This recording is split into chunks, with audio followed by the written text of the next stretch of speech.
It's been all hands on deck for months. Brussels airport staff, logistics companies, dry ice handlers. They've all been painstakingly preparing for what's been called the mission of the century. Never before has a single product been launched globally, sought after in every corner of the planet. Up to 50% of coronavirus vaccines are expected to be transported by plane, a formidable task even for the most experienced cargo companies. The volumes here will be huge, huge, huge. It's really going to be a tsunami of vaccines coming through this airport. And then you need to be very well prepared. If you are not prepared for a tsunami, then you get lost.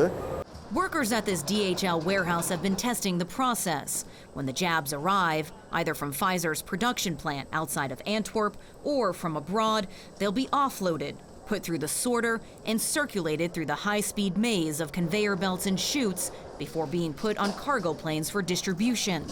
Time is of the essence. The smoothness of the process here will determine the pace of global vaccination. This is just a dry run, so whatever is inside this box right here is not the actual vaccine. But when this facility is fully operational, it'll be able to process up to 30,000 pieces like this every single hour. The biggest challenge, undoubtedly, is temperature control. The Pfizer-BioNTech jab needs to be stored as low as minus 80 degrees Celsius, others at just below freezing. It requires constant monitoring, and data will be collected at every step of the process. If the temperature rises, chests of dry ice are on hand to restore the Arctic chill. The time of the dry ice can depend from a couple of hours to up to 10 days, depending on the packaging material that is used. This packaging basically also allows to transport the vaccines to the more remote areas. Brussels Airport will be a main distribution hub for vaccines traveling in and out of Europe. It already transits 20% of the global supply of vaccines and has more than 30,000 square meters of temperature-controlled warehouses.